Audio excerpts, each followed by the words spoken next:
Tēnā koutou katoa e ngā mema o te komiti o te pāremata. Nei au e mihi atu i ana kia koutou i pōhiri mai kia hau ki te whakawhānui i taku tapetanga ki tēnei pira. Ko Claire Achmad, tōku ingoa. Ko hau te kaikomihana mōna tamariki mokopuna o Aotearoa. I'm Claire Achmad, I'm the Children's Commissioner, the independent statutory advocate for all children in New Zealand under the age of 18 and all children and young people under the age of 25 who have been in or who are in the care of the state. And I'm supported in my work by my team at Mana Mokopuna Children's Commissioner. I'd hoped to have some young people alongside me today to speak to this bill. As you know, it's always my intention as Children's Commissioner to share my platform with the children and young people who I serve and advocate for. I think it's important that they get to directly share their views with you. Unfortunately, that hasn't been possible today. However, it's not just my responsibility to hear the voices of children and young people, it is yours as well. The policy and legislation decisions of the government and of our parliament, like the bill that I am here to oppose today, have a significant and direct impact on the daily lives of mokopuna, our children and young people, and on their rights, their interests and their futures. So it's critical that both you as a committee and each of you individually take seriously your responsibility to directly hear from children and young people. And I am disappointed that this has not happened to the extent that I would have liked to have seen on this bill. As Children's Commissioner, I oppose the Summary Offences Move On Orders Amendment Bill because it lacks logic, it's unnecessary, it will generate harm to children and young people, and frankly, it is offensive, especially from a human rights and children's rights perspective. You have my written submission, which goes into more detail.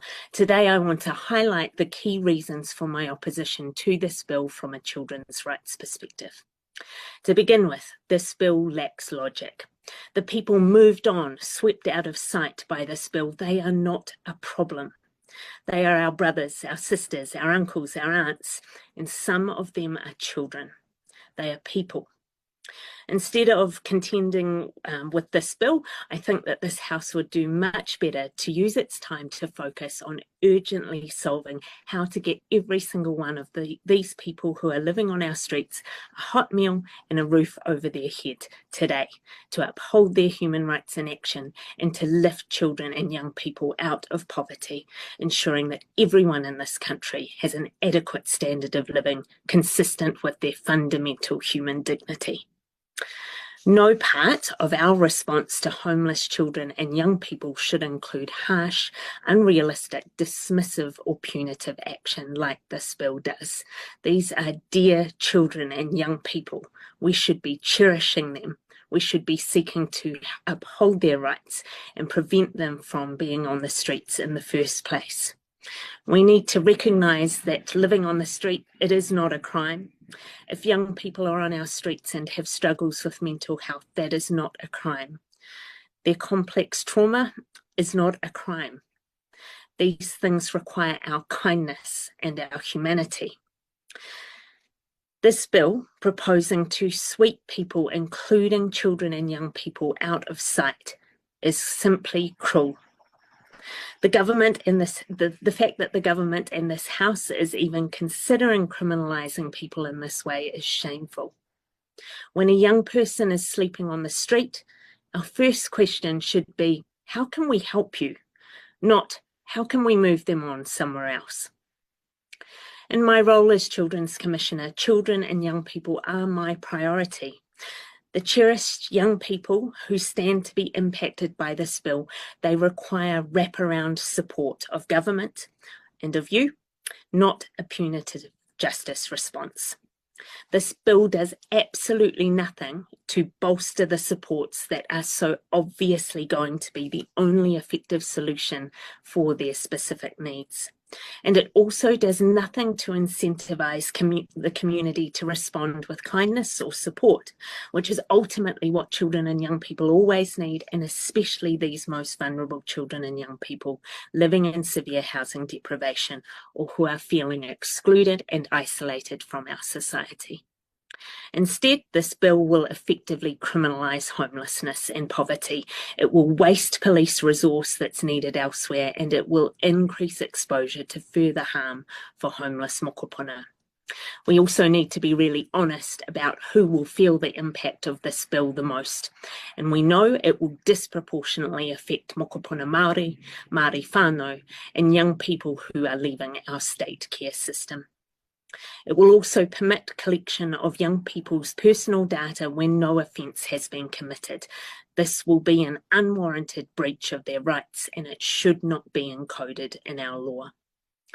This bill is focused on managing the visibility of homelessness and begging in public spaces, rather than addressing the underlying causes, which are so well known to us: poverty, housing deprivation, family instability, and inadequate support services. It is proposing measures that are punitive, which will be ineffective, and are likely to increase harm to mokopuna who are homeless by criminalising their personal circumstances. And the solution that this bill is offering, it is in no way relevant to the problem. Perversely, it is likely to increase the difficulties particularly faced by homeless young people and drive them further away from the support that they so desperately need. Article 27 of the UN Convention on the Rights of the Child, it could not be clearer. Every child has the right to an adequate standard of living for their physical, mental, spiritual, moral, and social development. And states parties shall, in the case where need is required, provide material assistance and support programs, particularly with regard to nutrition, clothing, and housing. This makes absolutely clear what the state's task is when it comes to children and young people who will be affected by this bill. And these duties and obligations are not only clear under the CRC, the Children's Convention, but also under Article 3 of Te Tiriti o Waitangi. To be absolutely clear, if passed, the Summary Offences Move On Orders Bill will have a negative and compounding impact on some of our most vulnerable mokopuna. We're at risk of punishing children for being homeless. This is a welfare issue being treated as a justice issue. Mokopuna experiencing homelessness often have complex needs arising from poverty, family breakdown, poor health, addiction, inadequate housing support, and transitions from state care or youth justice systems. Sweeping mokopuna away from some public places does not resolve these issues at all. Instead, it is going to displace vulnerable individuals to unfamiliar and less likely safe environments, where they will be vulnerable about being complained about again if people are emboldened by such a law, and then they will be swept away again. To where? And where does this end? This impact, if this bill is passed, will be compounding for mokopuna, particularly those transitioning out of state care and youth justice, noting that this group already experience increased harm compared to their non-justice or non-care experienced counterparts. And further, I'm deeply concerned that creating move-on orders and enforcement powers will increase the likelihood of vulnerable young people becoming involved in the criminal justice system. We should be doing all we can to prevent mokopuna from entering the criminal justice system because of how detrimental it is to their lives, their childhoods, and their lifetime outcomes. I think we can all agree this is not the kind of country we want to be. Instead, I advocate for stable, secure, and healthy housing to be upheld as a basic right for all mokopuna. They are all entitled to this. They are all guaranteed to this. Stable, secure, and healthy housing is the only logical solution to the problem that this bill is seeking to address.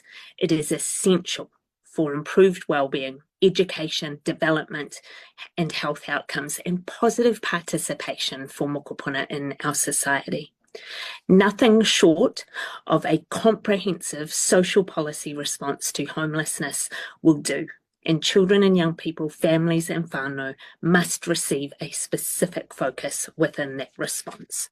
It must ensure increased investment in social and community housing, improved youth-specific housing services, earlier intervention and support for vulnerable children and young people, more comprehensive and more widely available mental health support for young people, greater investment into Māori-led and culturally grounded services, and stronger inclusion of children and young people in the development of housing policy.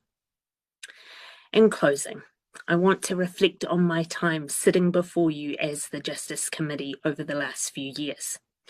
You may be aware that I have not been reappointed as Children's Commissioner.